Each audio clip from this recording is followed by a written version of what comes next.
Welcome to another video here with Queen City Reefs and more.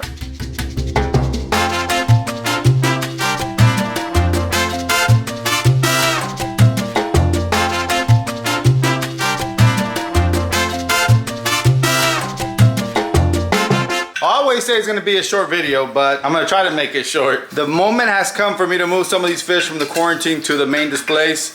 I'm going to talk a little bit about what I did to get to this point. In a future video, I'll discuss my step-by-step process. I started doing that in one of my previous videos, but I'll be honest, I haven't perfected this. And right now, these fish have made it, and now that I kind of see what I have to do, I feel like I may be ready to do it again when I purchase some new fish and put them through quarantine, but that'll be a story for another day. These two tanks are done quarantining and observation period. So in this tank, we only have two fish. We have the purple Tang and we have this one wrasse, I can't remember his name. And in that tank, we have the yellow-eyed Kole, a black spot Tang, two of the black storm Clownfish, and a, what is it, a starry blenny. A lot of these fish, as I mentioned before, are not new actually. They came either from this tank or the peninsula. These fish, both of these tanks at the same time, I started them with, I actually did a 30-day of hyposalinity. And then when I brought the salinity back up, I did see that they were still, you know, flashing, which means scratching, you know, twitching and all that. And so I was like, you know what, screw it, let me do copper. So I decided to then buy copper power from bulk resupply.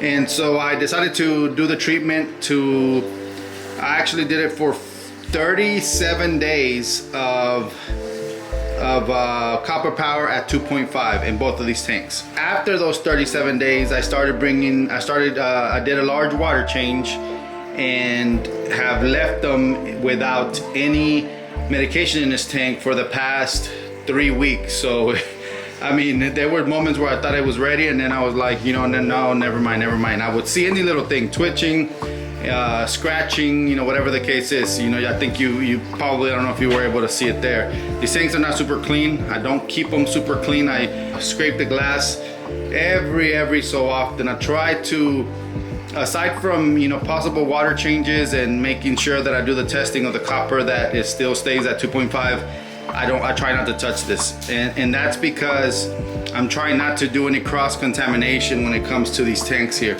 So if I know that I've touched these tanks or any of these other ones, I will try for that day not to even mess with the other ones at all. For the last 3 weeks, there has been no visible signs of any spots, of anything on their skin. Visibly, you don't see anything on their skin. This purple Tang does have a lateral disease, and I know it has to be because of the copper. So hopefully once we get him into the tank where he'll be with, you know, eating as good as all the other fish do, which he has already in here. But I can see why, you know, him not recovering from that until he's in a stressless environment. The yellow-eyed Kole Tang there, he has, you know, normally you see those being purple, and he lost a lot of his color during this treatment too. So I don't know if it was cause of the disease or the cause of the copper, but again, you know, now they're acting normal. Well, no, not necessarily. Hold on, let me get to that. So for a while, you know, I kept thinking of putting copper again, because I would see scratching here and there, you know, especially from the black spot Tang. I would see a lot of scratching sometimes and twitching. But you know, so when I saw that, that's why they were another three weeks in observation, because I saw it maybe a week after, you know, I removed all the medication. And so then I'm like, you know what, let me do another week. And so another week, nothing appeared on any of their skin or anything like that. It's only him, it's no one else. And so I posted it on Ask BRS, and Anya from Gallery Aquatica commented something about, I can't remember exact words, but if the pH in these tanks is lower, if the pH is at a low pH in these tanks, it can cause irritation on the fish's skin, which can cause for them to want to scratch as well. So it made a lot of sense, because I wouldn't doubt it that these tanks have lower than normal pH. I haven't tested that. I probably should, but I mean, at this point, I'm ready for these fit guys to go into the main display, and then I'll focus on checking pH from now on when the new batch comes in, if I do get one anytime soon. I'm not sure if I'm gonna get any. I mean, at the end of the day, I've always thought of just having that one and that one over there for quarantining, and not really have so many here, because you know my wife at some point is gonna get tired of all this. Well, probably already is, but it's too nice to tell me.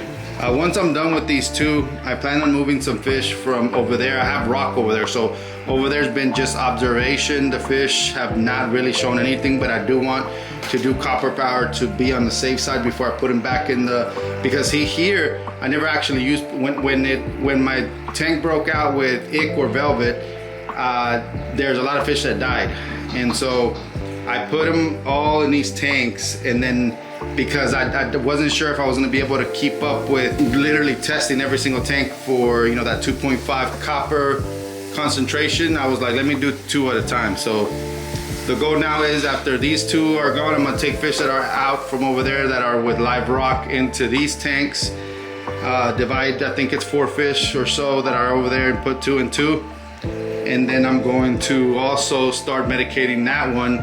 And so I'll have these 3 in medication for 30 to 45 days, and I will then move them to the main display. All right guys, so I'm gonna pause this video here, and the next clip you'll see will be of them in the display already.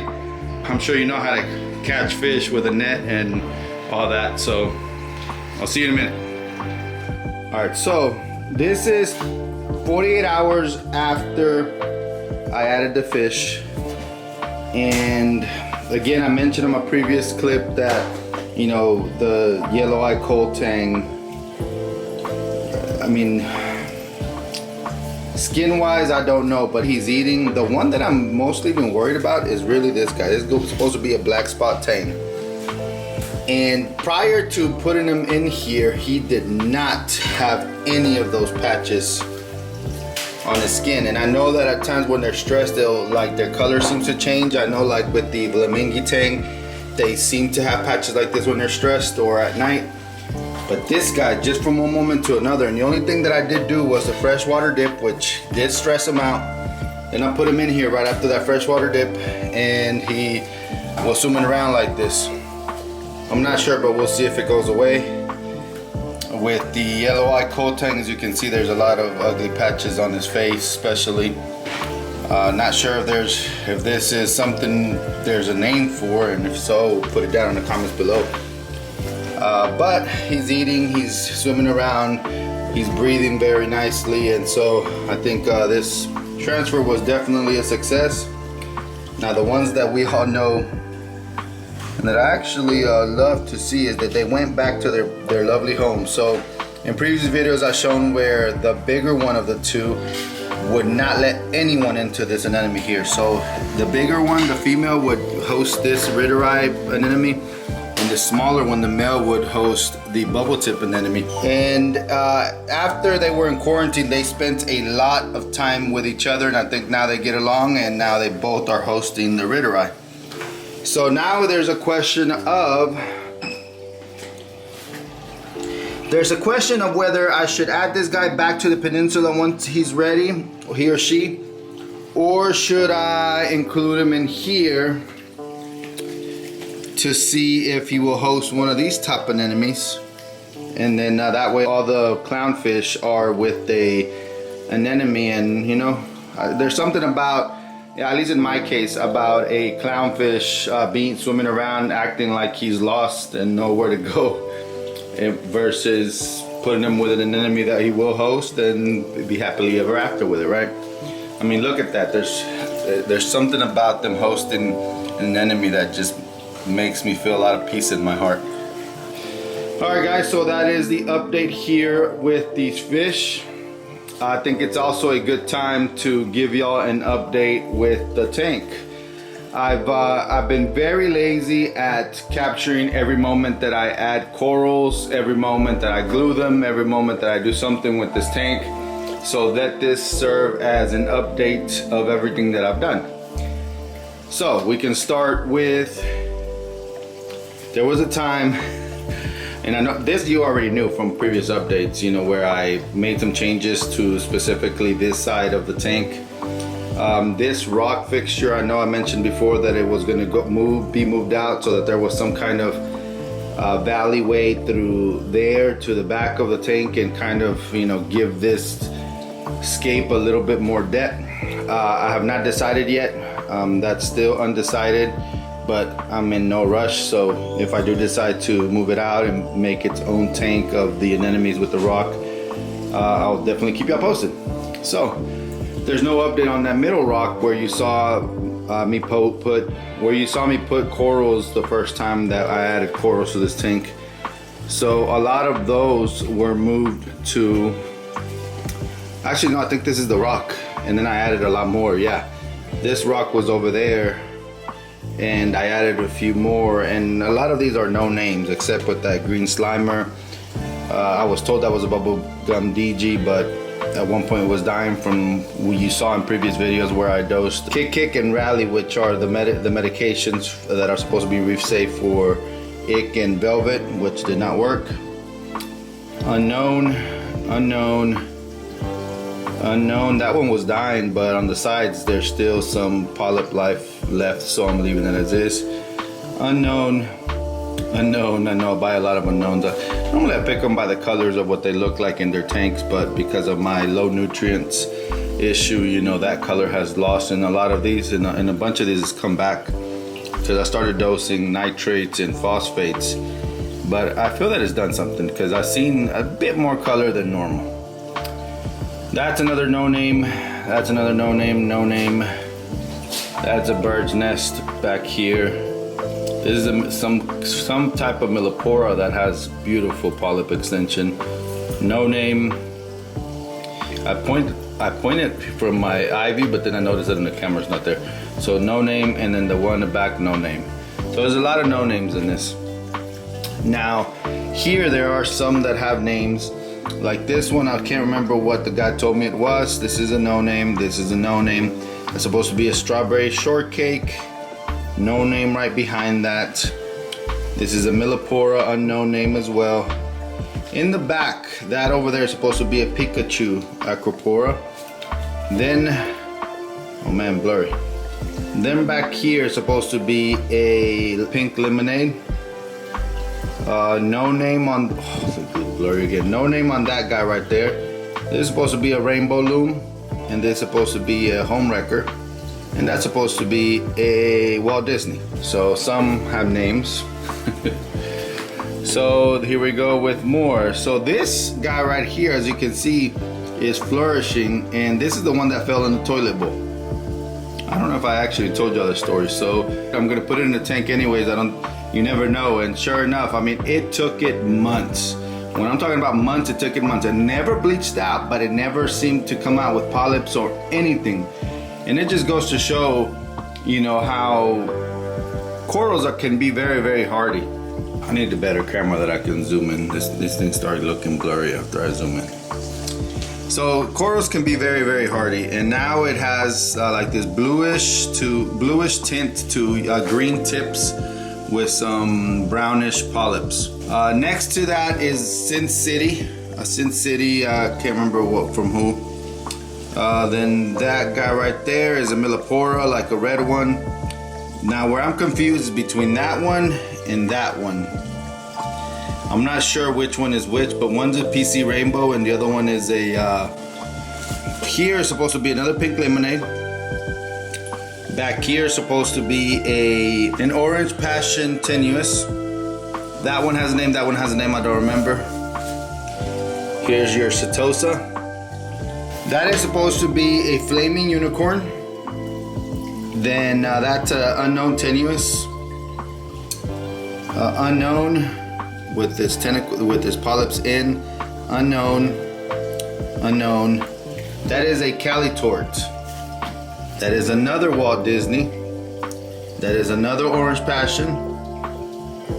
This is a WWC After Party from WWC. That is a ASD Rainbow Millipora, I believe. No name. That one is the same as this one. I don't remember the name. That one is a Teenage Mutant Ninja Turtle Tenuous, TNMT. That's another Tenuous I'm not aware of, and another Tenuous that I don't have no name for. That in the very back, right over there, is supposed to be a Fruity Pebbles, but I'm not sure if it's bleached out or the colors have just completely come off, and that's what I'm talking about, my low nutrients. This is supposed to be another Walt Disney. I can't remember that. That's a name one, but I can't remember the name, and I don't know the name on that one either. That gives you an update on this reef tank, and the majority of the corals are doing fine except for the whole low nutrient issue. Now that I've added fish, I'm hoping that we can get some color back with there being some nutrients in the tank. Even though before the fish I was also always dosing this tank with amino acids, with phytoplankton, any type of liquid food that I could feed, I would feed just to try to keep something in this tank. It's a work in progress. I feel that overall the corals are doing good. The color is just not there. So for now, we'll see. We'll keep monitoring this and we'll take it from there, guys. All right, well, I hope you enjoyed this video. Aside from that, ladies and gentlemen, I have nothing else. I appreciate you watching. I really hope you subscribe if you are not already, and I will catch you on the next one.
Someone is definitely not liking that there's wrasses in their house.